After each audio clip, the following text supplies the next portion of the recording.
አዋዜና ሙዚቃ ከሰማይ የመጣሽ የእግዚአብሔር ስጦታ የኑሮ ደጋፊ የመንፈስ ያለኝታ ስሜት የምትሰጪ የሆነች መድኃኒት ሙዚቃ ነሽ እኮ ለሰዋብነት።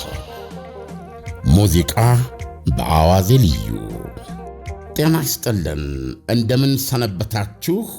ይህ ሙዚቃ በአዋዜ ልዩ ነው። እንደተለመደው እዚህ በሀገራችን ኢትዮጵያ እንዲሁም በመላው ዓለም ኢትዮጵያውያን በያላችሁበት አሜሪካ፣ ካናዳ፣ አውሮፓ፣ ጀርመን፣ እንግሊዝ፣ ፈረንሳይ፣ አውስትራሊያ፣ አፍሪካ ሁላችሁም ቻይናም እዚህም አለን ብሎኛል አንድ ሰው። ደስ ይላል። ኢትዮጵያኖች ሁሉም ቦታ ነው ያላችሁትና በያላችሁበት በተለይ በዚህ አዋዜ ልዩ የሙዚቃ ማስታወስ ዝግጅታችን ብዙ ልብ የሚሰረስር ነገር እናነሳለን። ዳኔ ዛሬ ለአድማጮቻችን ይዤላቸው የቀረብኩት ድምፃዊና ስራዎቹ ምናልባት የሁኔታዎች መመቻቸት ሆኖ በአንድ ሰፈርና በአንድ አካባቢ ወይም በወጣትነት ዕድሜ የሆነ አካባቢ ያወቅኩት ሰው ቢሆን ኖሮ ይሄ ሶልሜት የምትለው የነፍስ ጓደኛዬ ባልንጀር የምትለው አይነት ሰው የማደርገው ነበረ። ኃይለ ኢየሱስ ግርማ ይባላል። ኦኬ። እና ደጋግሜ አግኝቼዋለሁ። ብዙ ማውራት የማይወድ በጥሞና የተሞላ ከተመቸው ደስ የሚል ከሆነ መጫወት የሚችል ሌላው ቢቀር አድማጭ የሆነ ልጅ የሚገርም ከያኒ ነው። ኃይለ ኢየሱስ ግርማ ያለው ድምፅ የተጫወታቸው ምርጥ ዜማዎቹ በማንኛውም መመዘኛ በከተማችን በሙያቸው የተነሳ የቀበጠ ሕይወት ለመኖር ከቻሉ ዓለምን ለመዳሰስ ለመዳበስ ከቻሉ ጥቂት ምርጦች ተርታ መሃል መገኘት ነበረበት። ነገር ግን አይደለም። ያልሆነበትን ምክንያት ለማወቅ ሞክሬያለሁ በግሌ። የእሱም ጥፋት አይደለም፣ የሌሎቻችንም ጥፋት አይደለም። ሕይወት እንደዚህ ናት። ዕጣ ፈንታ። ለምሳሌ ብዙ ጊዜ በእኔ አረዳድ በእኔ ግንዛቤ የድምፃውያን ሕይወት የመድረክ ሰዎች ሕይወት ከማናችንም የተሻለ ነው ብዬ አስባለሁ። ስራችን በመድረክ ላይ ያልሆነ ከተደራሲው ጋር በአየር ሞገድ ወይም በቴሌቪዥን ስክሪን ብቻ የምንገናኝ ሰዎች ወይም ደግሞ ቢሮ ውስጥ ሰርተን የምንገባ ወይም የስራችን ባህሪ የራሳችን የሆነ ሰዎች ሕይወታችን የራሳችን ነው። የመድረክ ሰዎች ግን ሁሌ ሳስብ የነበረውና ጠጋ ብዬ ሳየው ሕይወት አስገራሚ ናት። አንድ ድምፃዊ እንደዚህ አይነት ችሎታ ኖሮት እንዲህ አይነት ዜማዎች ኖሮት ለረጅም ጊዜ ሲሰራ በቀጥታ ከአድማጮቹ ጋር ከተመልካቾቹ ጋር የሚገናኝ ስለሆነ ይሸለማል፣ ይከፈላል፣ ዋጋውን ያገኛል ብዬ ነው የማምነው። ይገርማል። በተጨባጭም ነው። በመድረክ ላይ ሙዚቃ ያሸነፋችሁ ሰዎች አላቅም በእናንተ ጊዜ ዳንኤል ቀርቶ እንደሆነ በእኛ ጊዜ የቀለበት ጣታቸውን ጭምር ነው የሚሰጡት ሰዎች የሚያደርጉትን ካለማወቅ ማለት ነው። የአንገት ሐብላቸው ምናልባትም አንዳንዶቹ ቼክ ጽፈው ኪሱ ሊከቱ ይችላሉ። ለምን? ሙዚቃ ስሜት ነው እና ሙዚቃ ያጦዘናል። እንዲህ አይነት ተሰጥኦ የሰጠው አቅልን የሚያሳጣ ጨርቅን የሚያስጥል ከያኒን ብትሰጠው ይጠገባል? አይጠገብም። ስለዚህ ብዙ ጊዜ በከያኒዎች አካባቢ በመድረክ ሰዎች በተለይ በዚህ በሙዚቃው እንዲህ አይነት ነገር የሚኖር አይመስለኝም ነበር። ኢትስ ላይክ ከፋይህ ሙዚቃ አፍቃሪ ነው። ናይት ክለብም በለው በናይት ክለብ የሚታደሙ ማዕትና የተለያዩ ሰዎች አሉ። ያው በየሆነ ዝግጅት በለው የሙዚቃ ኮንሰርት በለው ወይም ደግሞ የበዓል ዝግጅት ምንም በለው በሀገር ውስጥ ይሁን ከሀገር ውጭ ያ ድምፃዊ መድረክ ላይ ከሚወዱትና እሱም ብለው ከመጡት ጋር ነው የሚገናኘው። ስለዚህ እውነቱን ለመናገር እንዲህ አይነት ተሰጥኦ ይሸለማል። እንዲህ አይነት ተሰጥኦ ሀብታም ነው። ወደ ባለ ታሪካችን ኃይለ ኢየሱስ ግርማ ለመምጣት አፌን ሞልቼ የምልህ ኃይለ ኢየሱስ ግርማ ሀብታም አይደለም። ምክንያቱም እሱ ብዙ አይደንቅም። በቃ ይሄ ነው እኔ እንዲህ ነኝ ህይወቴም እንዲህ ነው የሚለው። እኔ ግን እንደው ህይወት አንዳንድ ጊዜ የችሎታና የተሰጥኦ ብቻ ናት ወይስ ከሁለቱም በላይ የድልና የጣፈንታ ጉዳይ ነው ብለህ እንድታነሳ ያደርጋል። ኃይለ ኢየሱስ ግርማ ብርቅ ሊባሉ ከሚችሉ ድምፃውያን ነው። ከሙዚቃዎቹ መካከል ለተወሰኑ ሰኮንዶች ጫር ጫር በማድረግ አድማጮችን ታስታውሳቸዋለህ እና አንዳንዶቹ ጥሞናቸውን ገዝተው ገብተው ሊያዳምጡት ይችላሉ። እንደገና ሊያዩትም ይችላሉ። እግዚአብሔር ይመስገን። በአሁኑ ጊዜ ወደ ቲክቶክ ብትገባ፣ ወደ ዩቲዩብ ብትገባ ሙዚቃ ጣት ስር ነች እና ይሄ ልጅ ብዙ ሰዓት አውርተናል ምልህ በግል በተናጠል እንደዚህ እና ታላቅ ዘፋኝ ነው። እንዳልኩ ግን ውጭ ሀገር መሄድ እንደማይፈልግ ነግሮኛል። እሱ ራሱ ቤቱን የሚወድ ልጅ ነው። እንደዛም ሆነ ግን ተጋብዞ የቀረበት ቦታ ስለመኖሩ አልጠየኩትም። እና ህይወት ሽሚያ ናት፣ ጥድፊያ ናት። አንዱ በሌላው ላይ ተረማምዶ የሚሄድባት እንጂ ወንድሜ አንተን አለፍ እኔ ቀጥላለሁ የምትልባት አይደለችም። ኃይለ ኢየሱስ ግርማ የመሻማት ሐሳብም የለውም። አንዱ ይሄ ነው። ሁለተኛ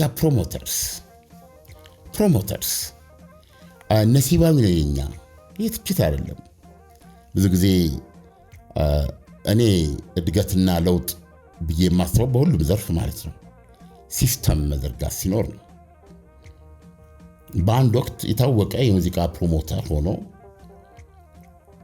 በአገር ውስጥም ከሀገር ውጭም እኔ ነኝ ይልህና እንደ ጠዋት ጤዛ ደብዛው ይጠፋል።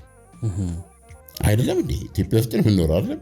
ያው የቱ ነው 5 ዓመት ያስቆጠረልን ያለው? የሆነ ነገር ንገረኝ።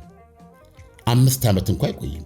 ሾታ ላይ ብየለዋሉ። እንዲህ አይነቱን ነገር የሚጨነግፍ ነገር አለ። 20 እና 30 ዓመት የሞላ ታሪክ መናገር ይከብዳል። ፕሮሞተርስ ጃንት የሆኑ ፕሮሞተርስ ብዙ ታሌንት ያወጡ ብዙ ታሌንት ለተደራሱ ያቀረቡ ያንን ያገኙትን ታሌንት አጣጥመው አንጠፍጥፈው በመጠቀም በዚህ በኩል የከያኒውን ህይወት አዳብረው በዛ በኩል የነሱን ራሳቸውን ጠቅመው ራሳቸውን አዳብረው የህይወት ጣዕማችንን ያበዙ ፕሮሞተሮች፣ ሙዚቃ ቤቶች የታሉ? አዎ በፊት ጥሩ ሙዚቃ ቤቶች ነበሩ። እነዛ ሁሉ እኔ የማውቃቸው በደርግ ጊዜ ነው። ኤሌክትራ ሙዚቃ መርካቶ ታውቀዋለህ? ያው ማራቶን ሙዚቃ ቤት፣ አምባሰል ሙዚቃ ቤት፣ ታንጎ ሙዚቃ ቤት፣ ሌላው ቀርቶ ናይል ሙዚቃ ቤት መርካቶ። እነዚህ ጋር ነው የኢትዮጵያ የሙዚቃ ታሪክ ያለው። የነዚህ ሙዚቃ ባለቤቶች የሙዚቃ ሾፕ ሻጮች አይደሉም። ወይም ይሄ ምንድን ብትባለው ካሴት ነበር አይነት ካሴት እያሳተሙ የሚሸጡ ቸርቻሪዎች ብቻ አልነበሩም። የተፈጥሮ ልክ ደመነፍስ የምትለው የለም፣ የሙዚቃ ደመነፍስ ያላቸው ከሺዎች መሃል ተሰጥኦ ያለውን ማነፍነፍ የሚችሉ ማውጣት የሚችሉ ማቆየት የሚችሉ ጀግኖች ነበሩ። በእኛ ሀገር ደረጃ ደግሞ ከኛ ኑሮ፣ ከኛ ልማድ፣ ከኛ ያኗኗር ዘይቤ ጋር ተመሳስለው ብዙ ታሪክ ይሰሩ ነበሩ። በኋላ ለውጥ መጣ አይደለም? ለውጥ ሲመጣ የሚወራው ሚሊዮን ነው። ሚሊዮን ተራ በቃ የቁጥር ጨዋታ ሆነ አይደለም? ዳንኤል ስንት ዓመት ነው? እኔ ኦልሞስት ወደ 30 እየተጠጋው ነው። ከልጄ ጋር ነው ማለት። ኤኒዌይ ዳኒ ከ83 ከለውጡ በኋላ እውነቱን ለመናገር ነው የምልህ በፊት አሁን ቅድም የጠራሁልህ የበለጠ ከነሱ የላቀ የበለጠ የጠለቀ የሙዚቃ ኩባንያዎች መመስረት ይቻል ነበር። ነገር ግን ምንድነው ብሩ ይመጣል፣ አንድ ፀጉርን የቆጣጠረ ወይም አትንኩምባይ ወይም አንድ ዲታ ይመጣና ይጀምራል። በዚህ በኩል ወደ ምዕራብ ይዞ ሄድና በዛው ይጠፋል፣ እንደበዛው ይጠፋል። በዛ በኩል ደግሞ አንዱ ወጣው ይላል፣ የለም ይከስማል። ዝም ብሎ ስር የማይሰድ መገለባበጥ ብቻ። በሂደቱ ምን ሆነ? እነዛኞቹ ጠፉ። እነዛ ስር የነበራቸው ጠፉ፣ ከሰሙ። ቦታቸው ለማስታወሻነት የላቸው። ምን ያህል ጃያንት እንደሆኑ ማወቅ ትፈልጋለህ? ማንኛውም አብዛኛው ኢትዮጵያዊ እድሜው በተለይ እንግዲህ አሁን አላቅም በእናንተ በወጣቶቹ ዘንድ ያለውን አላቅም፣ የትኛውን ዘፋኝን ለምን እንደምታደንቁት ወይም ደግሞ አንድ ዘፋኝ ለስንት ቀን እንደምታደንቁት ማለት ነው። ምክንያቱም እናንተ ጋር ትንሽ ነገሮች ፈጣን ናቸው። ተካተካ ነው። ተካተካ አይደለም ዳኒ? አዎ ተካተካ። በአጠቃላይ የኢትዮጵያ የዚህ የሙዚቃ ጃያንቶች ብለን የምጠራቸውን በሙሉ የፈጠሩ እነዛ ቅድም የጠራሁልህ ናቸው። ጃያንቶቹ በሙሉ የተፈጠሩት በእነሱ ጊዜ ነው። እና ባለፈው ዝግጅታችን ተነጋግረን አይደለም? የዱባለ ቤተሰቦች ያ ፋሚሊ እንዳለ ድምፅ የተሰጠው ነው። ነገር ግን ጠጋ ብለህ ስትመለከት ያንን ድምፅ መጠቀም የቻልነው በጣም ኢቨንቱን ነው። ይሄ ባለሙያውን ከፕሮዲውሰር ጋር ማገናኘት፣ ይሄንን ማኔጅ በማድረግ ህይወትንም እኮ ይመራሉ በተወሰነ ደረጃ። በውጭ ሀገር የምናውቀው ይሄ ነው። እነ ማይክል ጃክሰን በሞታውን የሚባል የሙዚቃ ኩባንያ ነው የመጣቸው።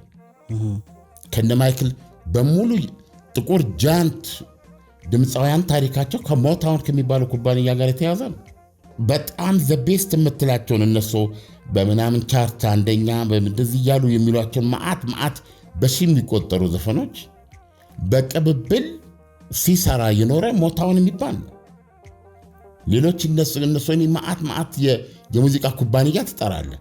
ግን አሁን ሞታውን በሚባል በአንድ የሙዚቃ ኩባንያ ገብተህ ስትመለከት ከራሱ ከኩባንያው አልፎ የአሜሪካ ታሪክ ነው።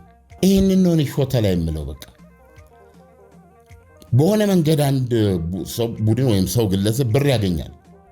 ከየት አመጣ እንዴት ያገኘ የሚለው ወይ ከውጭ መጥቶ ነው ይባላል። ሆይና ጥፍት ድርግም። አንደኛም በገንዘቡ ኃይል ነው የሚጀምሩት እንጂ ያ ጥልቀት የላቸውም። የኤሌክትራ ሙዚቃ ቤት ጥልቀት የላቸውም። የአሊ ታንጎ ደመነፍስ የላቸውም። የናይል ሙዚቃ ጽናትና ጥንካሬ የላቸውም። የአምባሰል ጥበብ የላቸውም። ገንዘቡ አለ፣ ሽቶ አለ፣ ስሪፒሶ አለ፣ የሚነዱት መኪና እጃቸው ላይ ያለ ወርቁ ምኑ ያደናግራል። ጠቅጠቅ የሚያደርጉት ቢሮአቸው ስትሄድ አዙሮ ነው የምትወድቀው። ያ ሁሉ ነገር ሆነ ኤሰንስ ባዶ፣ ኮንቴንት የሉም በበነጋታ። እንዴት ያሳዝናል መሰለህ። ገብቶሃል? በቃ በእናንተ ጊዜ ይለወጥ ይሆን? ጀምሮ የሚጨርስ ለመቆየት ለራሱ ከዛ ደግሞ ልጁ ይዞ የሚቀጥለው ድርጅት ስራ ለመፍጠር ብሎ በእውነተኛ ስሜት ሀገሩ ላይ ስር ለመትከል የሚፈልግ ሰው አታገኝ። ስለዚህ ብዙዎች እንዲህ አይነት ተሰጥኦ እየያዙ የሚጠቀምበት ጠፍቶ ይጠወልጋል። አንድ ነገር ልንገርህ፣ የኃይለ ኢየሱስ ሙዚቃ ዛሬ ለአድማጮቻችን እናቀርባለን። በኃይለ ኢየሱስ ሙዚቃ ውስጥ ከባድ የፍቅር ዘፋኝ ነው። እነሱን እያነሳን ብዙ የምንጋራቸው ስሜቶች አሉ በሚል ስገባ አንድ ቦታ ላይ ኢንተርቪ የሰጠበት ነው። ርዕሱ ምን ይላል መሰለ? ከህመሜ በኋላ ድምፄ ጠፍቶብኛል ይላል። ቤዚካሊ ደበረኝ፣ መንፈሴ ተከፋ። አሁን ያለበት ሁኔታ ይሄ ነው። ህመሜ ድምፄን አሳጥቶኛል። መጠነኛ ስትሮክ ነው የመታው እና ሰይፉ ላይም ቀርቦ ታይቷል። እኔ ከዛ በፊት በግል አግኝቼው የማገገም ሁኔታ ነበረው። ነገር ግን ከህመሜ በኋላ ድምፄ ጠፍቶብኛል። ድምፁ እያለ ግን ሊሰራበት የቻለው በጣም ጥቂት ነው። ኤኒዌይ ወደ እሱ ስራዎች ስንሄድ ኃይለ ኢየሱስ ግርማ የሚታወቅበት የመጀመሪያ ዘፈኑ ተማም የሚለው ነው። ግጥሞቹን እንዳለ ማቅረቡ አንዳንድ ጊዜ ከብዳል። አይዞሽ በርቺና በይተነሺ ጨክኝና ይላል።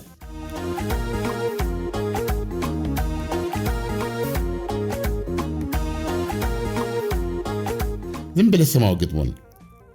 በሰላም ይሁንልሽ አማን፣ በሄድሽበት ሁሉ ተማም፣ አትባቢ ጨክኝ አይዞሽ፣ ግድ ሆኖ ላይቀር ጉዞሽ፣ አትባቢ ጨክኝ አይዞሽ። መቼም በጣም የሚገርም ነው። ዜና ማንበብ ባይኖር አይዶን ነው ሌላ ስራ ምን እንደምሰራ አላውቅም። ዘፋኝ ግን በፍጹም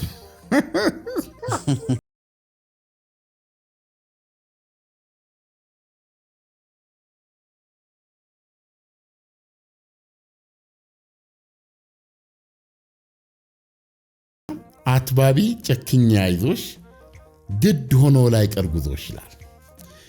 አሁን ዳንኤል እዚህ ላይ አንተ የሆነ አስተያየት መስታል። በዚህ ግጥም ላይ እዚህ ይሄን ግጥም ስትሰማ ብዙ የምታውቃቸው ለምሳሌ ምን እንደሚሰማ በሰላም ሁኝልኝ አማን፣ በሄድሽበት ሁሉ ተማም፣ አትባቢ ጨክኝ አይዞሽ፣ ግድ ሆኖ ላይቀር ጉዞሽ ይላል። እንግዲህ አሁን ከሙዚቃው ግጥም እኔ የተረዳሁት ምን መሰለህ አለም፣ ግድ የሆነ ጉዞ ትሄዳለች። እንግዲህ ሜቢ ለትምህርት ሊሆን ይችላል ወይ ከቤተሰቦቿ ጋር ሀገር እየቀየረች ይሆናል። በተለያየ ጉዳይ ብቻ ሙቭ እያረገች ነው ወደ ሌላ ሀገር ወይም ወደ ሌላ ስፍራ፣ ወደ ሌላ ቦታ። ፍቅረኛው ትመስለኛለች እና ጠንክሪ በርቺ እያላት ነው። አይዶን ነው ቀጥሎ የሚመጡት ግጥሞች ድጋሚ ይገናኙ ይሆን አይዶን ነው፣ ግን እንድትጸና ግን እያበረታታት ነው። እንደው ምን እልሃለሁ መሰለህ እዚህ ላይ እሺ ቤት ይቁጠረው ነው የምልህ። በዚህ ይሄን ግጥም ሳስበው ልክ ጋራዥ ታውቃለህ፣ የመኪና የአሮጌ መኪና የወላለቀ እንዴት ነው ቤት ይሄ ቅራቅንቦ የምታስቀምጥበት ክፍል እንደዚህ ይታያል አይደል? ወይም ይሄ ያው ለምሳሌ ብስክሌት ጠጋኝ ምናምን ጋር ብትሄድ የተሰባበሩ ምን ያሉ ብስክሌቶች እዛ ሞልተውት ነው የምትመለከተው።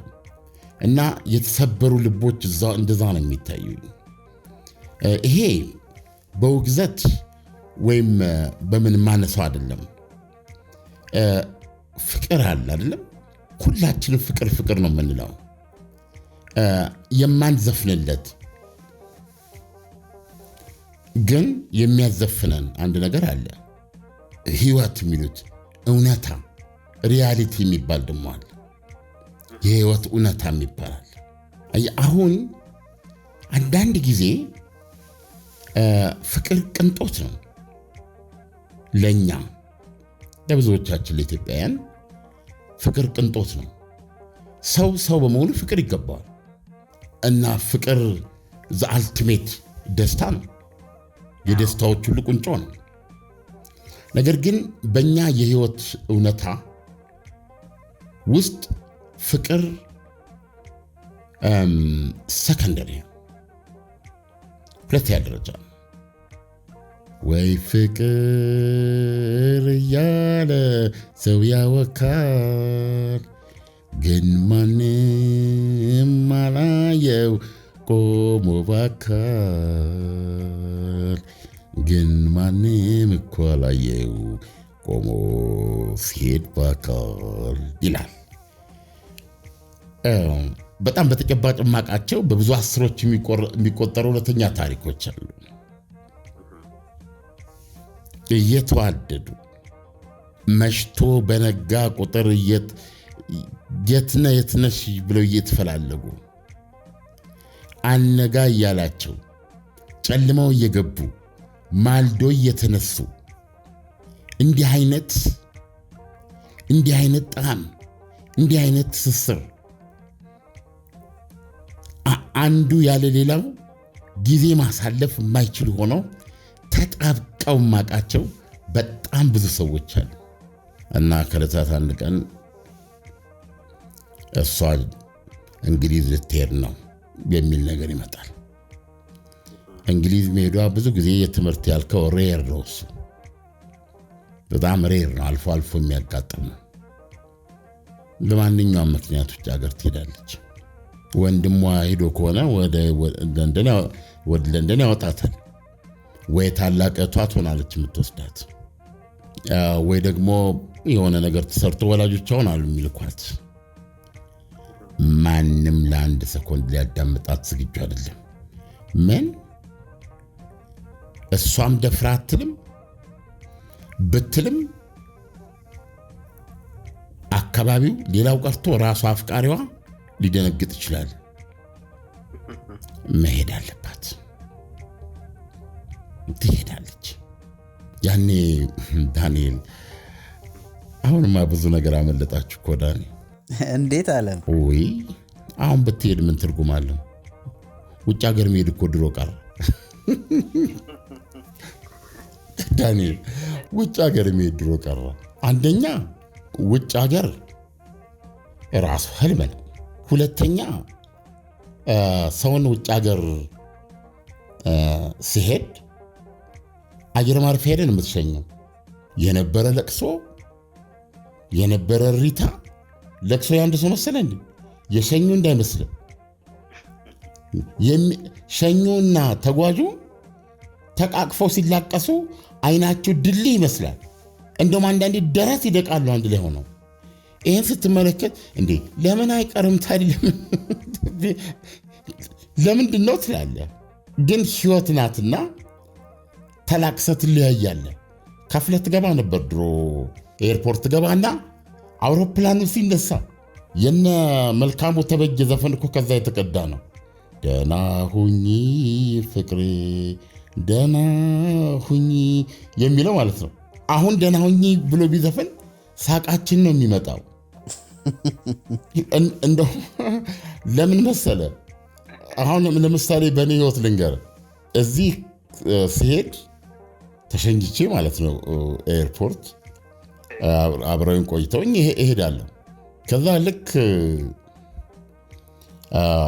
ያው የኔ ሜጃ ታውቃታለህ። ቤንጉሪዮን ከግቢው እንደወጣው የእስራኤል ቁጥሬን አረጋታለሁ። አርጌ በስማ ተኛችሁ እንዴ እላለሁ ማለት ነው። ማንም መሰለ የምለው የሸኙኝን ቤተሰቤን ማለት ነው።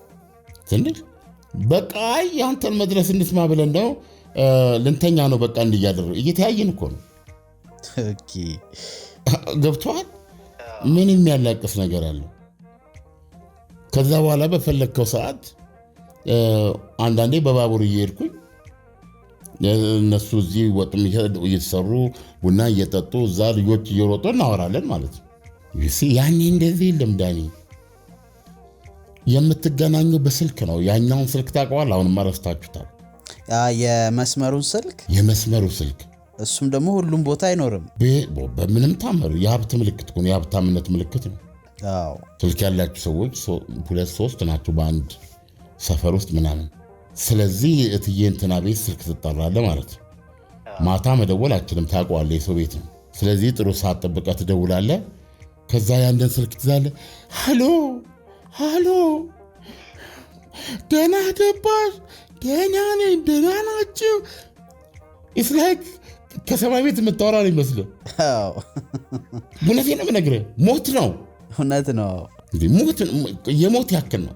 በእኔ ዕድሜ እንኳን ትንሽ ልጅ ሆኜ የማስታውሰው አንድ ሰው ወደ ውጭ ሀገር ሊሄድ ነው ተብሎ ሲሸኝ ቤተሰብ ብቻ እንዳይመስል ጎረቤት ምናምን በታክሲ ሙሉ ሄዶ ነው የሚሸኘው። እንደ ብርቅ ነበር ያኔ። ዲቪ ደርሶት ምናምን ተብሎ የሰፈር ጓደኞቹ ምናምን ተሰብስበው ዘመድ ምናምን ቤተሰብ በታክሲ በሚኒባስ ተሳፍረው ይሸኝ ነበር። አሁን ግን እኔ አሁን ካደኩኝ በኋላ በራይድ ወይም ቤተሰብ ወይ አባት ወይ ምናምን የሆነ ሰው ይዞ ይሄዳል። አክብሮትን ለመግለጽ ጊዜ ተቀይሯል ዳኒ። እና ምን ልል ነው፣ ወንዶችም ሴቶችም በእውነት ነው የምነግርህ፣ ፍቅር ከእግዚአብሔር ነው የሚሰጠው። አሁን ብዙ ሰው ወንድና ሴት አብረው ስለሆኑ ፍቅር ያለ ይመስለዋል። አይ እንደዛ አይመጣም። ወንድና ሴት ስለሆንክ አይደለም የሚመጣው።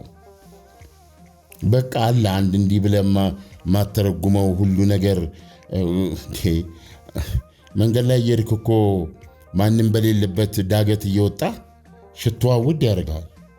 አበድኩ እንዲህ እስክትል ድረስ ማለት ነው። ደንግጠህ በዙሪያ ገባ ስታይ ምንም ነገር የለም። አንተ ብቻ ነው ያለው። የፈረንሳይ ዳገት ላይ፣ የፈረንሳይ ኤምባሲ ዳገት ላይ ከምሽቱ 4 ሰዓት ምናምን ትውር የሚል መኪና የለም። ማንም እኛ በዛ ጎረምሳ ነው የምትለው በዛ ሰዓት ላይ ኮንትራት አይሄዱልንም። ላዳዎች ይፈሩታል። ፈረንሳይ ለጋሲዮን ስሙን ያጠፉታል። ፈረንሳይ ለጋሲዮን የደጎች ሀገር ነው። ፈረንሳይ ለጋሲዮን የፍቅር ሀገር ነው። የፍቅር ሰፈር ነው አለ። እንደማን አንዳንድ የሚፈጠር ነገር አለ። እነሱ ግን ከምን ተነስቶ እንደሆነ አላውቅም፣ ፈረንሳይ ሲሆን ልባቸው ይሸበር ነበር የድሮ ሾፌሮች። ስለዚህ በእግሬ ነው የሚሄደው ዳኒ። እሷን በኮንትራት ታክሲ አስይዤ ማለት ነው። አየህ መለያየት አልችል ብለህ እሷን የከተማ ውስጥ ነው ቤቷ።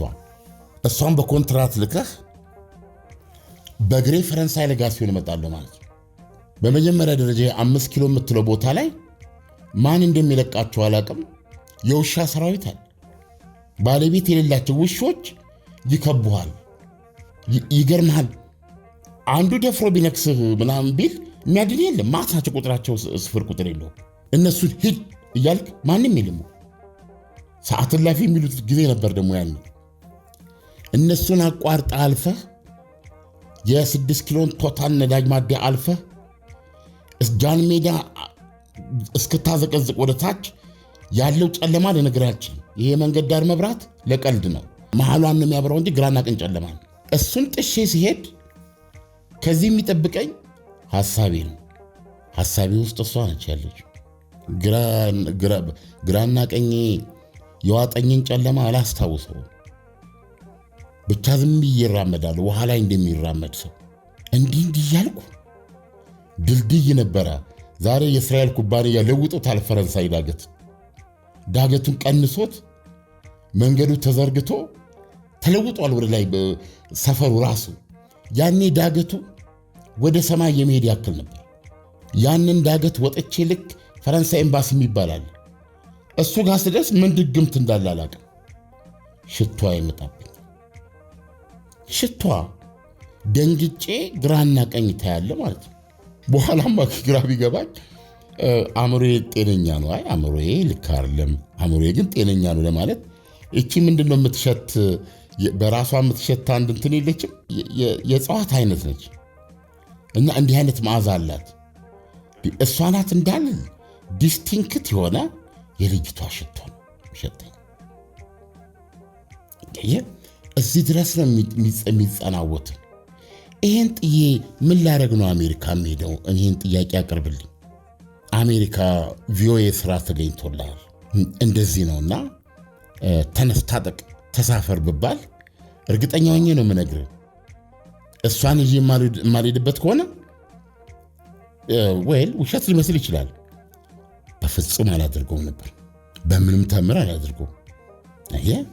ብዙ ሰዎች ግን አድርገውታል። ብዙ ሴቶች አድርገውታል። በጣም የሚወዱትን የሚሳሱለትን በእውነት ሴትነታቸው ውበታቸው የሚሰማቸው በሱ የተነሳ ከሱ ጋር መሆን ሳቃቸው፣ ከሱ ጋር መኖር ህልማቸው የሆነ ብዙ ቆነጃጅት ያንን ጅምር ፍቅር ጥለውት ሄደዋል። ያንን ፍቅር ጥለውት ሄደው ሌላ ቦታ ሌላ ስፍራ ወልደው ከብደው ሌላ ታሪክ ሆነዋል። በእንደዚሁ ደግሞ ወንዶች ፈረንጅ አገር ሳትሄድ ገና እዚሁ ሳለ የገባኸውን ቃል ለምን ትረሳለህ? ትምህርቴን ጨርሼ አገሬ ስገባ የብዙነሽ ዘፈን ይሄ ወደኋላ በጃንሆይ ስርዓት የነበረ ነው። በዚህ ደረጃ ቃሉን ሰጥቷት አውሮፓ ለትምህርት ተልኮ አየህ። ያኔ ደግሞ አውሮፓ ተምሮ የመጣ የሚኒስትር የመምሪያ ኃላፊ ይሄ ከበድ ያሉ ቦታዎች የሉም፣ እሱ ላይ ነው ቁጭ የሚለው። ህይወቱ ያለቀና የተረጋገጠ ነው። ያኔ መሬቱም ርካሽ ነበር ይላሉ ሲያወሩ። መኪናውንም ከአንድ ኩባንያ ነው የሚያወጣው። የዝንጥ ያሉ ነበሩ። እንደዚህ ብሏት ስሟት አቅፏት ተደብቀው በስስት ተገናኝተው አባጠር ላይ ተንጠልጥሎ ስሟት። ያ ማህበረሰብ በጣም ወግ አጥባቂ ነው ብያለሁ። ይህን ቃል ስትዋት ያችን ልጅ ትጠብቀዋለች። እሱ ግን ሲመጣ ወይ እዛው ተፋቅሯል ወይ እዚህ ሌላ ሴት ያገባል። እንደነዚህ አይነት የልብ ስብራቶች ሴቶችም ጋር ይደርሳሉ ማለት ነው። ስለዚህ ይቺ የኃይለ ኢየሱስ ግርማ በይ ሰላም ሁኝልኝ አማን በሄድሽበት ሁሉ ተማም አትባቢ ጨክኝ አይዞሽ ግድ ሆኖ ላይቀር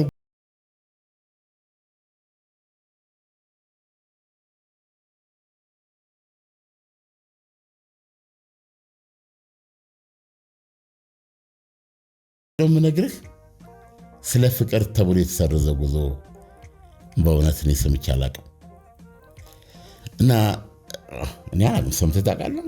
በፍጹም አንዳንድ ቀን ከጓደኞቼ ጋር እንዴት አድመን ስንጨዋወት ብዙ ለጥቅስ የሚበቁ ነገሮች እንባባላለን።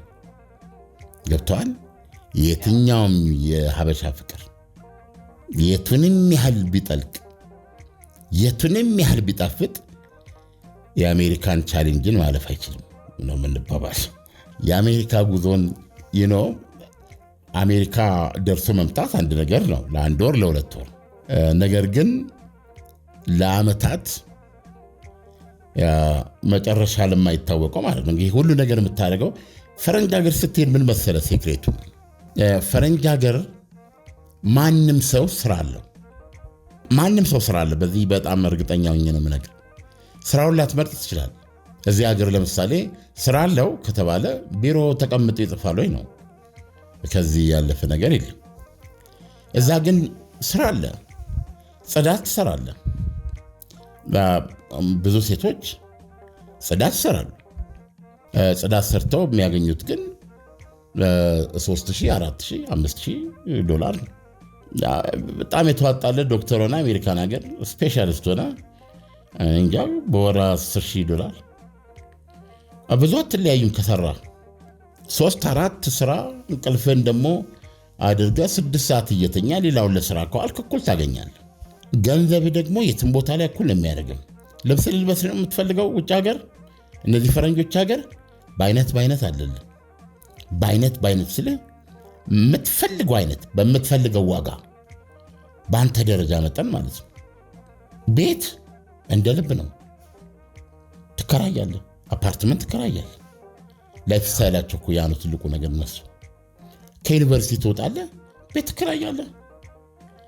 ፍቅረኛሞች ናችሁ፣ ለሁለት ትከራያላችሁ። በክሬዲት ሶፋችሁን ግጥም ታደርጋላችሁ፣ ቴሌቪዥናችሁን ታስገባላችሁ፣ ምንጣፋችሁን ታስገባላችሁ፣ ፍሪጃችሁን ታስገባላችሁ። ሁሉ ነገር አለ። መታጠቢያው ውሃ እንደ ልብ ነው፣ መብራት እንደ ልብ ነው። ኢንተርኔቱን ምን ትገጥማለህ። ፍቅር ትጀምራላችሁ፣ ህይወት ትጀምራላችሁ። ፊኒሽድ ከባህል ማኳያ ነው እኮ የምነግርህ። አሁን ለምሳሌ በእኛ ሀገር ላይ አንድ ሰው በህይወት አለ የሚባለው ቤት አለ ወይ ነው። ቤት አለ ወይ ማለት ሰርቷል ወይ ነው። ከባድ እኮ ነው። ቤት መስራት እኮ ከባድ ነው። አዎ ቤት ሰርቷል ወይ ይባላል። አንድ ከዩኒቨርሲቲ የወጣ ልጅ ወዲያውኑ የሚመጣው ጥያቄ መኪና አለህ? ቤት አለህ? ይሄን ለማሟላት ሲል በብዙ ኮሚቴዎች ውስጥ እየገባ በዛ ሲል አፍላነቱ ይጠፋል። ለዚህ ነው የማወራ። እዛ ቤት አዎ፣ ለምሳሌ ቤት ገንዘባቸው እየደረጀ ሲሄድ በእንትን ትገዛለህ፣ በባንክ በብድር ትገዛለህ። የሆነ 1/4ኛውን እንደዚህ ሰጥተህ ቀሪውን ከባንክ ተበድረ በሞርጌጅ የምትለው ማለት ነው እየኖርክ ትከፍላለህ። ግን ደግሞ በጣም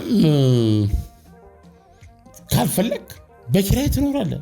ኪራይ ስልህ እስከ መጨረሻው ገንዘብን ማኔጅ እያደረግ ለብዙ ዓመታት በኪራይ ትኖራለህ። መጨረሻ ላይ ገንዘብ እንዳጠራቀምከው መጠን ባንክ ሄደህ ቤትህን ትገዛለህ። ሙሉ በሙሉ በራስ ትገዛለህ ወይም በእንትን ትገዛለህ። አሁን እኛ ጋር ሁሉ ነገር ይዘህ ነው የምትገኘው። መኪና ልግዛ ብትል እንዴት ነው መኪና የምትገዛው? ኢትዮጵያ ውስጥ መኪና የሚገዛው እንዴት ነው? በእርግጠኛነት ነው የምነግርህ። እኔ ኢትዮጵያ ውስጥ ብቻ ነው 3 ሚሊዮን ብር ይዘህ ሄደህ ከፍለህ መኪና የምትገዛበት ሀገር። አንድ ሰው እጁ ላይ 10 ሚሊዮን ብር ቢኖረው ነው የምነግርህ። እንደው ሄዶ አንድ መኪና፣ አነስተኛ መኪና፣ አዲስ መኪና ልግዛ ቢል 3 ሚሊዮን ያወጣል። አየህ፣ 7 ሚሊዮን ብር ቤት ይገዛለታል። በቃ ከዛ ድሃ ነው። ሁለቱን ዕቃ ከገዛ በኋላ ድሃ ነው። በሚቀጥለው ወር ደሞዝ ላይ ነው የሚመካው ማለት ነው፣ 10 ሚሊዮን ብር። ነገር ግን እዚህ ኬንያ ማለት ነው 1 ሚሊዮን ብር ካለ መኪና ትገዛለህ። በጣም በትንሽ ክፍያ በ30 ዓመት መኪና ይሰጠዋል። በ30 ዓመት የሚከፈል የመኪና ዋጋውን ልዩነቱ። ቤት ትከራያለህ፣ ጥርት ያለ አፓርተማ ውስጥ አንድ ለአንተ አንድ ነፍስን ኮንክ፣ 2 ከሆናቸው አንድ መኝታ ክፍል ስቱዲዮ ውስጥ ጥርት ያለ ኳሊቲ የሆነ ገላን ታጥበህ ልብስህን አጥበህ በማሽን ራስህ ኩክ አድርገህ ኪችን አለ ሁሉ ነገር አድርገህ ጽድት ያለ ኑሮ ትኖራለህ። በእጅ ላይ ያለው 1 ሚሊዮን ብር ግማሹ ባንክ ተቀማጭ ይሆናል። ሌሎችም በክሬዲት እንዳለ ታስገባለህ። እየኖርክ ነው የምትከፍለው። ብዙ ሰዎች ዱቤነቱን አይተው በክሬዲት መኖር ብለው ሊመክሩ ይሞክራሉ። አልቀበልም እኔ። ገብቶሃል? እያልኖርክ ከምትከፍል እየኖርክ ብትከፍል ነው ጥሩ አይደለም እንዴ? አሁን እንዳንተ ያለ ባለሙያ ለስራ የሚያግዝን ምርጥ ላፕቶፕ ትገዛለህ አይደለም እንዴ? ካሜራህን ኤሌክትሪክ አሬንጅ ታደርጋለህ። ስራህን አይደለም በሀገር ውስጥ ብቻ ከሀገር ውጭ ትሰራለህ። እስከ ሰራህ ትከፍላለህ አይደለም እንዴ? ስራ ለመጀመር ካሜራ ለመግዛት ስንት ዓመት ይፈጃል ዳኒ? ስንት ዓመት ማጠራቀም አለብህ? በጣም ከባድ ነው። ለመኖር በመዘጋጀት ነው እኮ ጺማችን ሸብቶ ፊታችን ወይቦ ከዛ በኋላ ቤት ውስጥ እንገባለን። እና እንዲህ አይነት ታሪክ አለ። አይሆፕ ይሄ ይቀየራል ብዬ አስባለሁ ዳኒ። በጣም የማይገቡኝ በጣም ሁሌ የማነሳቸው ነገሮች ናቸው። ኢትዮጵያ ውስጥ የመኪና ብቸኛ አስመጪ መሆን ትልቅ ካፒታሊስት መሆኛ ብቻ ነው።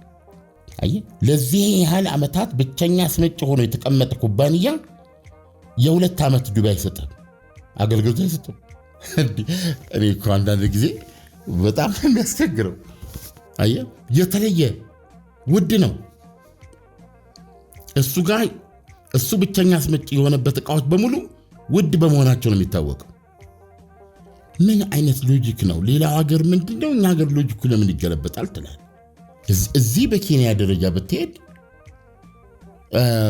ብትገባ ቆጥረህ ጨርሰህ የመኪናውን ብዛት ለታክሲ የሚጠቀሙበት እዚህ እኔ ነኝ ያለ ሀብታም የሚዘውረው መኪና ነው። ስለዚህ ሲስተም ነው የረቀቀ ሲስተም እና ብዙ ይሄ ምን መሰለ ብዙ ደስተኛ ሰው ይፈጥራል። ሰዎች ደስተኛ ሆናሉ፣ ኑሮን የማጣጣም እድል አላቸው። በያዙት ትንሽ ወረት ህይወትን መቋቋም ይችላሉ። አለበለዚያ ልክ እንደዚህ አሁን እኔ ያልሷበት ምክንያት ምንድነው? ማንኛውም ሰው ወደ ውጭ ሀገር በሚሄድበት ጊዜ ጥቅሙ ነው። ምንም ስራ ይሁን ሴኩሪቲ ይሆናሉ። ብዙ ጊዜ አሁን ስሰማ ኢትዮጵያን ሴኩሪቲ ማለት በሬስቶራንት በር ላይ እንደዚህ ሴኩሪቲ ይሆናል። ሌላ ቦታ ደግሞ ፋብሪካ ውስጥ ሊሰራ ይችላል። ደሞዝ ያገኛል። ቆንጆ ቤት ይከራያል። አሁን ባልኩ መንገድ እቃዎቹን ያሟላል። ያማረውን ይበላል፣ ያማረውን ይለብሳል። ልብሱ ደግሞ ለግዛ ብትል አማራጩን ነገር ያለው ነው። ሱፐርማርኬቶች ለምረጥ ብትል ነው ዳኒ ያለው አማራጭ። ማአት ነገር አለ። ስለዚህ አሁን ወዲያውኑ ልክ እዛ ኤርፖርት እንደደረስክ ኑሮ የራስ ኑሮ የማንም ሸክም አይደለም። ይሄ ነው እንግዲህ ውጭ ሀገር መሄድ ትልቁ አድቫንቴጁ። ልትቀር ማትችልበት ምክንያት ይሄ ነው። ሴቱን፣ ወንዱን፣ ወጣቱን፣ ሽማግሌ፣ ህፃን ካልሆንክ በስተቀር ራስን ተሸክመ መኖር ትችላለህ። ይሄ ነገር አለው እና ያ ሁሉ ሰው አየር ማረፊያ ላይ ያየው ሰው የት እንደገባ አታውቅም። አገር ሁሉ ስራ ላይ ነው። አገሬውን የምታየው ከምሽቱ 2 ሰዓት በኋላ ነው። ከስራ ተመልሶ በየቤቱ የምታገኘው የለም። ከዛ በኋላ በስራ ሰዓት ከሰዓት ላይ ምግብ ቤቶች ተጨናንቀው ነው የምትመለከተው። የትም ቦታ ስትሄድ ሰው ሲበላ ሲጠጣ ነው የምታየው። ወይ በግሩፕ ሲሳሳቅ ብቻውን መንፈስ የተሰበረ የተከዘ ሰው አታይም። በጆሮ ሙዚቃ እያዳሙ ሞባይሉን ይዞ አዲስ ልብስ ነው የሚለብሱት። ሁሉም ሰርግ ቤት የሚሄዱ ነው የሚመስሉት። ዳኒ ውጭ ሀገር የሚገርምህ አዲስ ልብስ ነው የሚለብሱት። በየዕለቱ አዲስ ልብስ ነው የሚለብሱት። እምላሁን አዲስ ልብስ ወይ ምን ለማለት እንደፈለኩ አሁን ሰዎች ወደ ሰርግ ሲሄዱ አይተሃል አይደል? ወደ ስራ ሲሄዱ እንደዛ ነው። ፈረንጆች ወደ ሰርግ እየሄዱ ይሁን ወደ ስራ መለየታችንም አዲስ ነው የሚለብሱት። ይገርማል። እና እንዲህ አይነት ነገር አለ። በዚህ የተነሳ የግድ የማይቀሩበት ይሆናል ማለት ነው። በዚህ የተነሳ ቅድም ያልኩን ሴትነት እንዲሰማት፣ ቁንጅና እንዲሰማት፣ ልቧ እንዲመታ፣ እንዲነስራት እያንዳንዷ ሰኮንድ አብረው ያደረጉት፣ አብረው የተንሸራሸሩበት፣ አብረው የበሉበት ሬስቶራንት፣ አብረው የተዝናኑበት ቢች፣ አብረው ያደሩበት ቦታ፣ አብረው የተከዙበት ዛፍ ስር ሁሉ ነገር የማይረሳ ሁሉ ነገር ልዩ ስሜት የሚፈጥር እንዲሆን የሚያደርጋትን ፍቅረኛ የኑሮ ይሆንና በጉዞ የተነሳ ጥላ የሄደች ሴት ብዙ ናት። ጥሎ የሄደ ወንድ ብዙ ነው። ኃይለ ኢየሱስ ግርማ ከዚህ አንጻር ሌላም ዘፈን አለው። ዳኒ ይሄን የሙዚቃ ነገር ተነጋግረናል። በሳምንት ስንት ነበረ መስማት አለብህ የተባባል ነው? 50 ብለህ ነበር። ቢያንስ ኖ 10 ነው ዳኒ፣ 10 ይሆናል። ይሄ ለምሳሌ ፍቅር ምነው ባሰ በኔ መውደድ ምነው ባሰ በኔ እንቅልፍ የለው ለዓይኔ ምቾት የለው ለጎኔ ፍቅርሽ የባሰው ነው በኔ እያለ የሚለው ዘፈን አለ። ከዚያውን ካልኩ ጋር ሌላው የእሱ ዘፈኖች እንደነገርኩ የፍቅር ናቸው። አንድ የመጨረሻ ላይ የዘፈነው በጣም የሚረብሸኝ ዜማ ነበረው እንደመስለኝ። አማኑኤል ይልማ ነው። ኦኬ እሱ ይመስለኛል። ምክንያቱም በኢንተርቪው ላይ የሰማሁት መሰለኝ እውነተኛ ታሪክ ነው የሚል ነገር። እውነተኛ ታሪክ አንድ ጠቆር ያሉ ሰውዬን ያሳያሉ ብዙ ጊዜ አስፋልት ዳር ላይ ቆመው አስፋልት ዳር ላይ እና የእውነት ነው የሚሉት እንግዲህ አዎ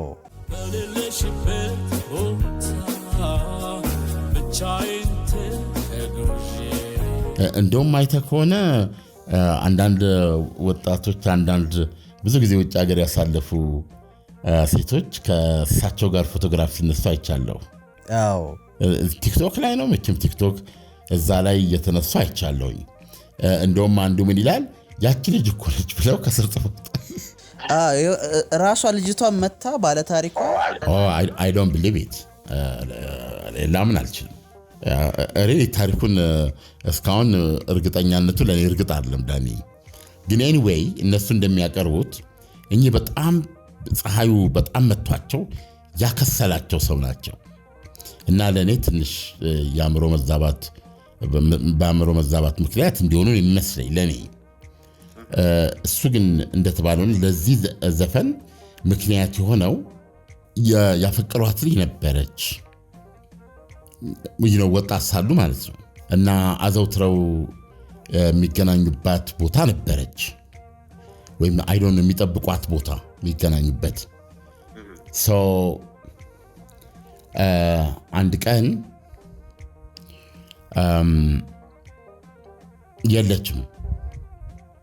ይሄ የለችም የሚለው ነገር በዛ አይደለም። ሄዳለች፣ ውጭ ሀገር ሄዳለች። በቃ ታሪኩ ይሄ ነው። ስም መጥቀስ የለብንም። ሁሉን ነገር አልቆ ፍቅራቸው ናቹራል ምዕራፉ ጋብቻቸው ደርሶ ዝግጅቶች እየተደረጉ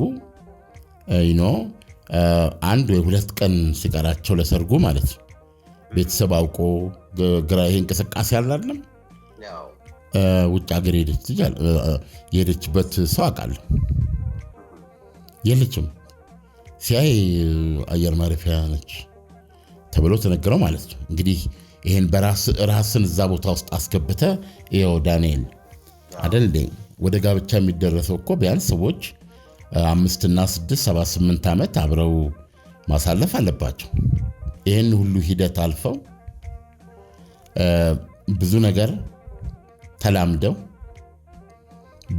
ብዙ ዓመታት አብረው ሄደው እዚህ ነጥብ ላይ ደርሰው አንዱ በሌላው ላይ የማያወላውል መተማመን ገንብቶ በዚህ በኩል ባላቸው ሀብት ባለው አቅም በስራው እሷም ባላት በስራዋ ትዳር እናቆማለን ብለው 2 ቀን ሲቀረው እሷ የለችም። ወይ ደብቃ ሳትነግረው ቀርታ ይሆናል ፕሮሰሱን ማለት ነው።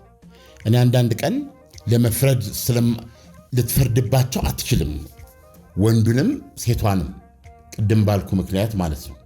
ያው አሁን ቅድም ሁሌ ስለ ፍቅር ስናወራ የማናወራለት የማንዘምርለት ግን የሚያዘምረን የሚያስወራን የሚያንበረክከን እውነታ የሚባል ነገር አለ። የህይወት እውነታ፣ የኑሮ አቅም፣ የመኖር አቅም፣ ይሄ ነው ትልቁ ነገር እና ይሄ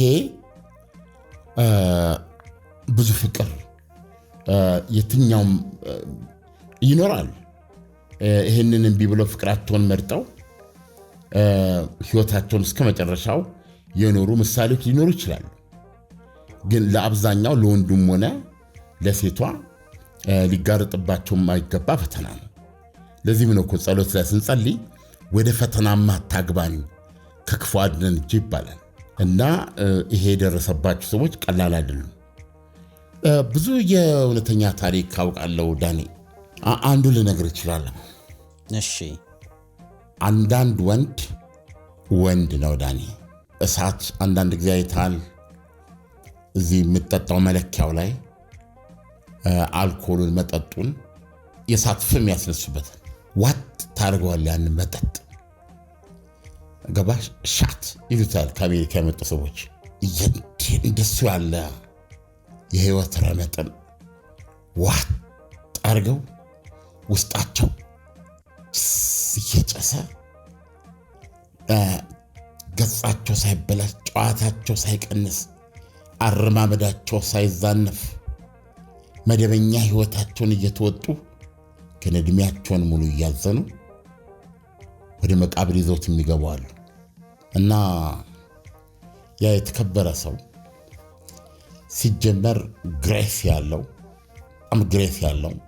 ሃንድሳም ሰው ነው እና አፍቅሮ አግብቶ ወልዷል እና እየኖሩ ነው። እና በዚህ መካከል እሷም ባለ ስራ ናት። ሌላ ቦታ በኃላፊነት ነው የምትሰራው። እሱም ማለፊያ የሆነ ስራ አለው። ለስራ ውጭ ሀገር እድል ይመጣላታል። ላይክ 3 ወር 5 ወር እንደዚህ አይነት ነገር አለ። ተነስታ ትሄዳለች። ስትሄድ ሸኝቶ ስሞ አቅፎ እንኳን ቀናሽ ብሎ ስለ ልጆቹ አታስቢ። ህፃናቱ ፕሮባብሊ ያኔ የ3 እና የ5 ዓመት ልጆች ነበሩ። ሁሉን ነገር ቴክ ኬር ያደርጋለሁ። አንቺ ብቻ የሄድሽበትን አጠናቀሽ በደስታ 3 ወር ሳምቲንግ። ከዛ ጊዜው ሲደርስ መጣውም ቀረውም የለም የለችም፣ አልመጣችም። አድራሻውን ሁሉ አጥፍታለች። ወደ ኢትዮጵያ አልተመለሰች። ኤኒዌይስ ይሄ ምን ማለት እንደሆነ ሰውነህና በሱ እግር ገብተህ አስባ። አንደኛ ቅድም እንዳልኩ የምትወዳት ልጅ እኮ ነች፣ ያገባሃት ልጅ እኮ ነች። ህይወትን ሁሉ ኢንቨስት አድርገባታል አይደል እንዴ? የህይወትን አቅጣጫ በይናለች። እና እንዴት ይቻላል? እንዴት ነው ራስን የምትነግረው? እንዴት አድርገህ ታረጋጋዋለህ? ለምንድን ነው ብለህ ትነግረዋለህ? እንዴት ነው አእምሮን የምታረጋጋው? የነገሮችን ክብደት ለማየት አንዳንድ ጊዜ አንዱ ምን አለ፣ ሰዎች እኮ ቤዚካሊ መጥፎች ነን አለ። የሰው ደግ የለውም አለ። ደግነት የእግዚአብሔር ነው አለ። ለዚህ እኮ ነው በእምነታችን የምንጸነዋል። የክርስቶስ ደግነት መንፈሱ እኮ እንዲገባብን ነው ያለው እሱ። የእግዚአብሔር ደግነት፣ የፍቅር፣ የደግነት የመንፈሳቸው መንፈስ እንዲኖረን እኮ ነው አለ። አለበለዚያማ ሰው እኮ በጥቅል መጥፎ ነን አለ። የሰው ደግ የለውም አለ። ቤዚካሊ የውጭ ክርክር ነው። አንድ ሰው መልካም ነው፣ አንድ ሰው ደግ ነው። ሰዎች በራሱ ላይ የማይሆነውን ነገር እንዲሆን የማይፈልገውን ነገር በሌሎች ላይ ቢሞት አያደርግም አይደል? ለራሱን እንደሚወደው ለራሱ እንደሚሰጠው ክብር ሌሎችም ክብርና ፍቅር ይሰጣል። እንደዚህ አይነት ነገሮች እኮ ዝም ብለን የምናገኛቸው አይደለም። ስለዚህ ሰዎች ካላወቅንና ካልተጠነቀቅን አውሬ ነን። እና አንዳንድ ቀን እኮ እንዲገባህ ለመረዳት ራስህን ይሄ ሰው አሁን ያልኩ ሰው ማለት ነው ለአይን የሚያሳሱ 2 ሴት ልጆች ህፃን ልጆች ጠላበት ነው ሄደች። አልተጣሉ አንድም የሚያውቀው ነገር የለም እሱ። ከዛ ደስታ የለችም። አደጋ ነው ብሎ እንዳይል መስሪያ ቤቷ ሄዶ ስጠይቅ ደህና መሆኗን እናውቃለን፣ ከዚህ የበለጠ መረጃ አልሰጠችም ነው የሚሉት። ስለዚህ አሁን ምንድን ያደረገችው የሚለውን ለመረዳት እንዲገባ አንተን በእሷ ቦታ ቀይረህ ታቆማለህ። ሞኝ ስለሆንክ እኮ አይደለም። እሷ የገጠሟት ኦፖርቹኒቲዎች አንተን ሳይገጥሙ ስለቀሩ ነው እንዴ? አይደለም እኮ አይደለም እንጂ እኮ የእውነት እኔው ከተባለ የአንድ ሰው ህይወት ስንት ነው? የአንድ ሰው የህይወት መንገድ ስንት ነው? ሚሊዮን። መርጣ እኮ ነው፣ ውሳኔ እኮ ነው ህይወት። ለምንድን ነው አሁን አንተ ከእንትን ጋር ከካሜራ ጋር ከኤዲቲንግ ጋር የተገናኘ ስራ እየሰራ የምትሄደው? ኦኬ ይሄን ስለምትችል አይደለም። ጋዜጠኛነት አንደኛው መንገድ ነው። ቦክሰኛነትም ሌላው መንገድ ነው። አናጤነት ሌላው መንገድ ነው። የባንክ ሰራተኛነት ሌላው መንገድ ነው። ኦኬ ስራውን ተው። በህይወት ምርጫችን ብዙ ነገር ሊሆን ይችላል። አጋጣሚ እኮ ነው። በቃ እዚህ ጋ ነው የምሰክነው፣ በዚህ ነው የምሄደው ስላልክ ነው እንጂ በብዙ መንገዶች አሉ። በነገራችን ላይ ለብቻህን ብትሄድ በህይወት ለብቻ ካልሄደ ሰው ያልተለየ ደስታ ታገኛለህ። ይህን መጠራጠር የለብህ ዳንኤል። ይሄ መሰረታዊ ፍልስፍና ነው፣ እውቀት ነው። ምን ጊዜም የሆነ ነገር ስታገኝ የሆነ ነገር ታጣለህ። ሳታጣ አታገኝም። ስለዚህ በማንኛውም የህይወት መንገድ ገብቷል ዘው ብትል ነው የምነግርህ እና ዝም ብለህ መንገዱን ተከትለህ ብትሄድ በምታጣው መጠን የምታገኘዋለህ።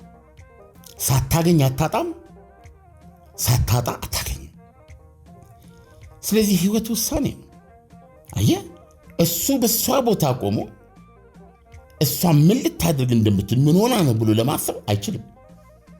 የግድ ያን ሰው መሆን ያስፈልጋል። ዳን አንዳንድ ጊዜ በጣም ሰዎች ግራ ያጋቡኛል። በፍቅር ብቻ አይደለም፣ ጓደኝነት ራሱ፣ ሌሎች ነገሮች፣ በስራ ላይ፣ በኃላፊነት ላይ በተለያየ መንገድ ሰዎች የሚያደርጉት ሁኔታዎች ስላስገደዷቸው ብቻ አይደለም። ዳኒ እንደዛ ስለሆኑ ነው። ሰዎች የሚክዱህ አለመክዳት የማይችሉ ናቸው። ሰዎች የሆነ ድርጊት ለመፈጸም ምክንያት አድርገው ብታዳምጣቸው 3 ቀን ሙሉ ሊያወሩ ይችላሉ። ግን ዝም ብለህ አይናቸውን ብታየው ያደረጉት እነሱ ስለሆኑ ነው። ኦኬ ላብራራ። አሁን ለምሳሌ ይቺ ሴት 2 ልጆች ጥላበት ሄደች ያልኩ፣ አልተጣሉም። ለሱ ፍቅራቸው እንዳለ ነው። እንደውም አሁን ፍቅራቸው ይበልጥ ጠንክሯል። መሄዷን ያለሷ የ2 ልጆች ኃላፊነት ሸፍኖ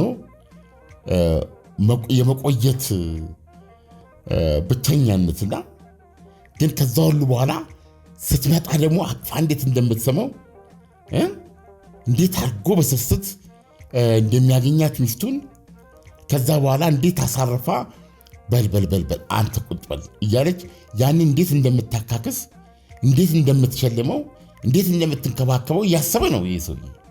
በዚህ መሃል ነው እሷ የጠፋችው።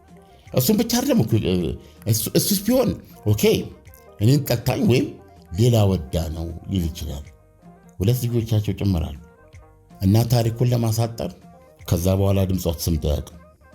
ለድፍን 20 ከምናምን ዓመታት ትኑር ትሙት አይታወቅም። መኖሯ ታውቋል። የምትኖርበትም ሀገር አለ። ሌላ ቤት መስረታ ሌሎች ልጆች ወልዳ ታስተምራለች።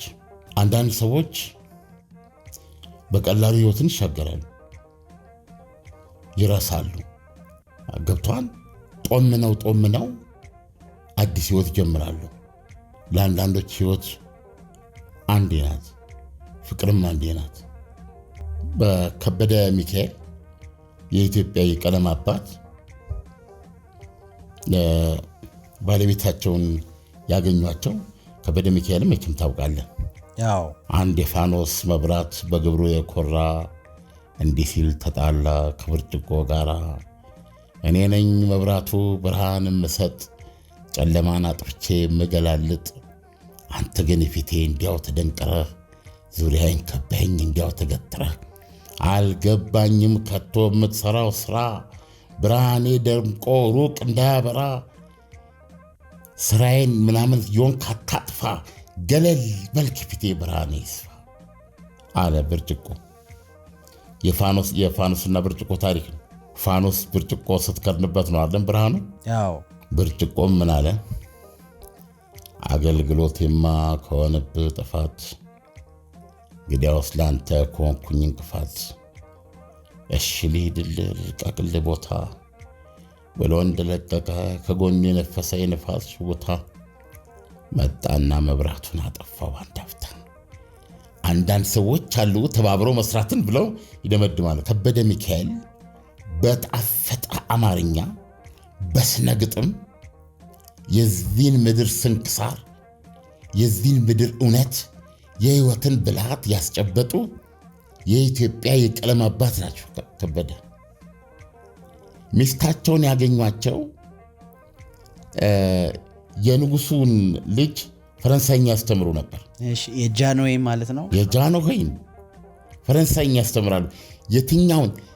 የትኛውን ልጅ እንደሆነ እረስቸዋለሁ። ከዛ ሽቶ ግዙ ተብለው ሽቶ ሊገዙ እሳቸው መርካቶ ናቸው። መርካቶ ሄደው በኋላ የእድሜ ልክ ፍቅረኛቸው የሆነችውን ሚስታቸውን ማለት አንዲት ልጅ ጋር ተገናኙ እና ግማሹን ሽቶ ቀቧት። የተላኩትን እዛው አርፍደው ሲመጡ ቤተ መንግስት ለቆ ሄዷል። ወደ እንግሊዝ ንጉሱ መላ ቤተሰብ ይዘው በመሄዳቸው ማለት ነው። በሰዓቱ ቢመለሱ ኖሮ አብረው ወደ ለስደት ይሄዱ ነበር ማለት ነው። የፋሽስት ጣሊያን ወረራ ከሀገር ወጥተው ለዓለም ለማጋለጥና ሀገራቸውን ለማዳን የወጡ ጊዜ ማለት ነው። ከበደ ሚካኤል በዛ ምክንያት ያመለጣቸው ዋነኛው ምክንያት የህይወታቸው ትርጉም ህይወታቸው የሆነችውን ፍቅረኛቸውን ኋላም ባለቤታቸውን ያገኙት በዚህ መንገድ ነው። ታሪኩን በደንብ ያነበቡ ያላቸው ሰዎች ሊያቀርቡልን ይችላል። ለምን አነሳው በለኝ እና በህይወት ደስተኛ ሆነው ለብዙ ዓመታት ኖሩ ከበደ። የእግዚአብሔር ፍቃድ ሆነና በህመም ምክንያት ባለቤታቸው አረፉ። ባለቤታቸው ሲያርፉ የከበደ ሚካኤል ሐዘን መላ ሰብዕናቸውን የቀየረው ከሚስታቸው ጋር ብዙ ነገራቸው አብሮ ሞቷል እና የተነጠፈ አልጋ ላይ ከአልጋው ልብስ በላይ ነው የሚተኙት የነበረው ቀሪ ህይወታቸውን። አንሶላውን ገልጠው አይተኙም ነበር። አይደለም ሌላ ሴት ማግባት፣ ሌላ ሴት ማፍቀር፣ ሌላ ሴት ማግባት፣ ሌላ ሴት ማቀፍ፣ መተቃቀፍ አንሶላውን አይገልጡትም ነበር። አዎ እንዲህ አይነት ምሳሌ እኮ አለን። ገብቷል እንዲህ አይነት። ስለዚህ ለአንዳንድ ሰዎች ሁሉ ነገር አንዴ ነው። ማፍቀርም አንዴ ነው። ማፍቀርም ለዘላለም ነው፣ ማጣትም ለዘላለም ነው እና ይሄ ባለ ታሪካችን የልቡ ስብራት አንተ እንትን በለው በኋላ ላይ ከ20 ምናምን ዓመት በኋላ እዛ ያልኩ ሀገር ሄዶ አገኛት። ምን እንደተባባሉ ውስጥ ገብቶ አይነግረኝም። ከልጆቿ ጋር እንድትገናኝ እንድታወራ አደረጋት። ይቀጥል አይቀጥል አላውቅም። እነዛ ልጆች እሷ አሳደጋቸው። እንዴት እንደሚያማምሩ ልነግርህ አልችልም። ብዙ ነገር በህይወት ውስጥ ሆነ። እሱማ ከሀገር ወጣ መጀመሪያ። ከዛ ልጆቹን አወጣቸው ማለት ነው እና በኖረበት ሀገር ጠዋት ተነስቶ ገላቸውን አጥቦ ልብሳቸውን ቀይሮ ቁርሳቸውን ሰርቶ ግራና ቀኝ ይዞ ልጆቹን ትምህርት ቤት መዋለ ህፃናት ይባላል። እዛ መዋለ ህፃናት ነው እንደዚህ ታስገባለ። ደረጃ በደረጃ እነሱን አስገብቶ ትምህርት ቤት፣ እሱ ደግሞ በውጭ ሀገር አዲስ ህይወት፣ እዚህ መኳንንት የነበረ ነው። እዛ ዋቴቨር ሴኩሪቲ በለው ሚዲያ ዋቴቨር ያንን ሰርቶ እንደገና ያመጣቸዋል ማለት ነው ወደ ቤት።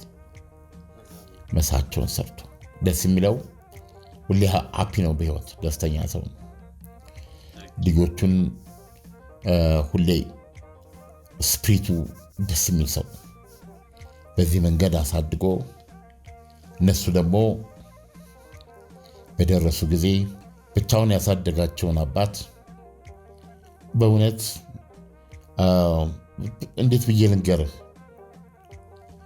በሰው ሀገር ሳንቲም ሳያጣ ቤቱ ሳይጓደል በየሳምንቱ አንዷ እሷ ቤት አንዷ ሌላዋ ደግሞ በተራዋ እያደረጉ አንድ ላይ እያደረጉ ፀጉሩን እያበጠሩ ታሪኩን እያዳመጡ እየወደዱት እንዳፈቀሩት ነው የኖረው። ብዙ ነገሮች ያሳዝናሉ ዳኒ በሰው ህይወት ውስጥ። ለማንኛውም ይህን ያስነሳን የምወደው በጣም የምወደው በጣም ጨዋ በጣም ተሰጥኦ ያለው ድምፀ መረዋ ኃይለ ኢየሱስ ግርማ ከታመምኩ በኋላ ድምፄን አጣው ብሏል። እኔ እስከማውቀው አንድ ወደ ኦሊምፒያ ኮንዶሚኒየም ቤት ውስጥ ነበር እንደሚኖር የማውቀው። ለአድማጮች ቃል እገባላችኋለሁ ኃይሌን እኔ መቼም የምታመን ሰው አይደለሁም። እንደው 10 ቀን ስጡ፣ በ10 ቀን ውስጥ ብቅ ብዬ አይቼው ደግሞ ሌላ ታሪክ ካለ ይዤ እመለሳለሁ። የምትወዱት የምታደንቁት የምታከብሩት ታላቅ ተሰጥኦ ያለው ዘፋኝ ነው። ይሄ በሌለሽበት የሚለው ዳኒ እኛ ፍቅረኛቸውን እያስታወሱ እንደዛ ሆነው ቀሩ የተባሉትን ሰውዬ ዘፈን ማለት ነው። በሌለሽበት ነው የሚባለው።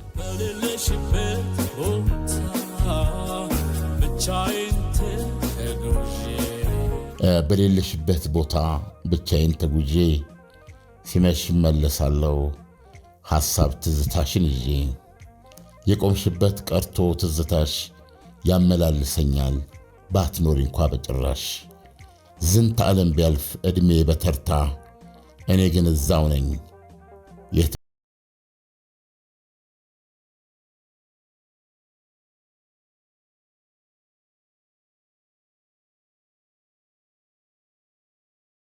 ያልፉ ቃሉ እንደማይጠፋ በቃልሽ ጸናለሁ ይህ ነው የኔ ተስፋ ተራራው ቢሸሽ ባህር ወጥቶ ቢፈስ እኔ ግን ከዛው ነኝ አይጨንቀኝም የነፍስ ቢያልፍም ጊዜው ቢነጉድ ሌላ እኔ አለምድ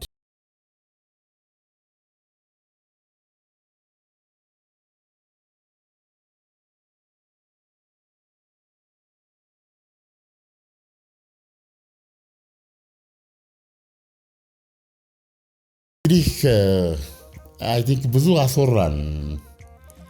እነዚህን ሁሉ አጋጣሚዎች የህይወት ስንክሳሮች ማነሳለህ ሰዎች በተፈጥሮ ደግ እንድንሆን የፍቅር ሰው እንድንሆን ሚዛን እንዲኖረን ጥረት ማድረግ አለብን። ልንሰጠው ይገባል ለነፍሳችን ለህይወታችን ካልሰጠነው የምንሰጠው ነገር የለም እና የሱ ዜማዎች ያመጡብኝ ስሜት ነው። የመጀመሪያ ዘፈኑን አንስተናል ቅድም የማይቀር ነው ጉዞሽ ያለው ማለት ነው። ከሱ ጋር በተያያዘ ነው ያነሳ ነው። ይሄ ደግሞ በሌለሽበት የሚለው ቅድም እንዳልኩ ነው። በመጨረሻ ይህ የምወደው ኦ ማይ ጋድ በጣም ነው የምወደው በጣም የምወደው ልጅ ነው በነገራችን ላይ ዳኒ እና የድምፁን ውበት የድምፁን ግርማ ለማየት ለሚፈልጉ አድማጮች በዚህ በኢትዮጵያ ስል እንግዲህ በጠቅላላ በሀገሪቱ ክፍለ ሀገሮች ክልሎች በአሜሪካ በእንግሊዝ በያለበት ባያላችሁበት 10 ሰዎች ሊሆኑ ይችላሉ ይህን ፕሮግራም እየሰሙ ያሉት። ዳኒ ምናልባት መስጧችሁ ከሆነና ማን ነው ይሄ ልጅ የምትሉ ከሆነ ኃይለ ኢየሱስ ግርማ ኤልጋማር ቡባ የሚለውን ሱዳንኛ ሲጫወት ስሙት። ዋው! ዩቲዩብ ውስጥ ስትገባ ዳኒ መድረክ ላይ ነው የሚጫወተው። ታውቃለህ? አይተዋል? አዎ።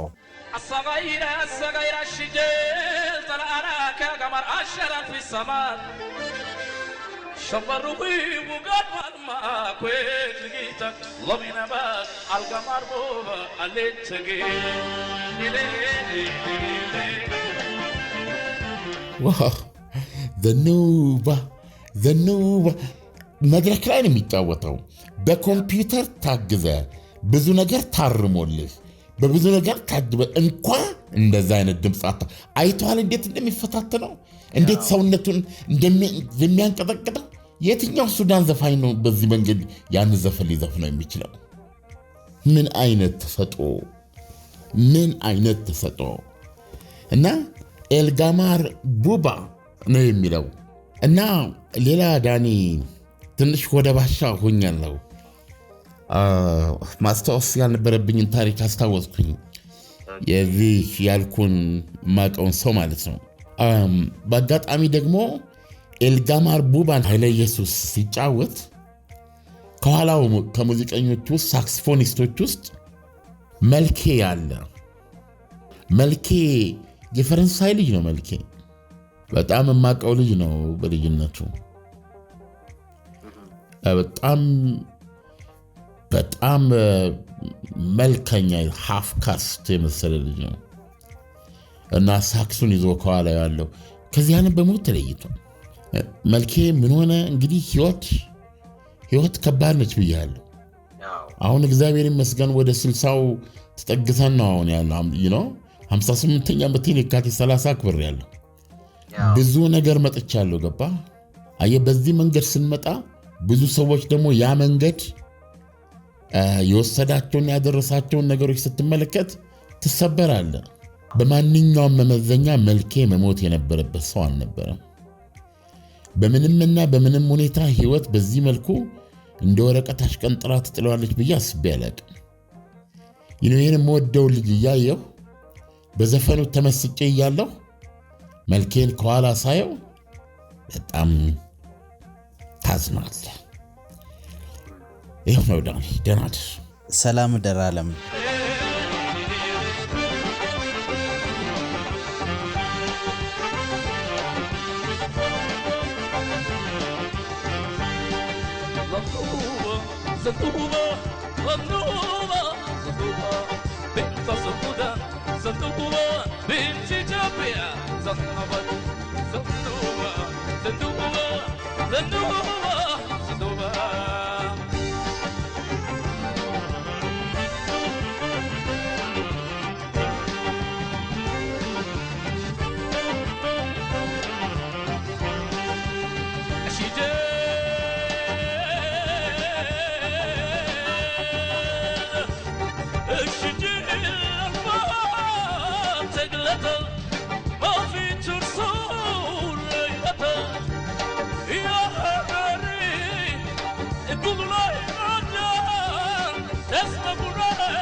بنت السودان زنوبة بنت جميع زنبت زنوبة زنوبة زنوبة زنوبة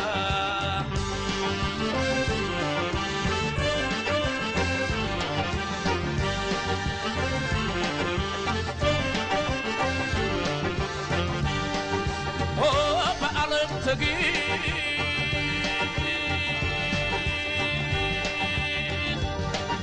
بعلم تقيل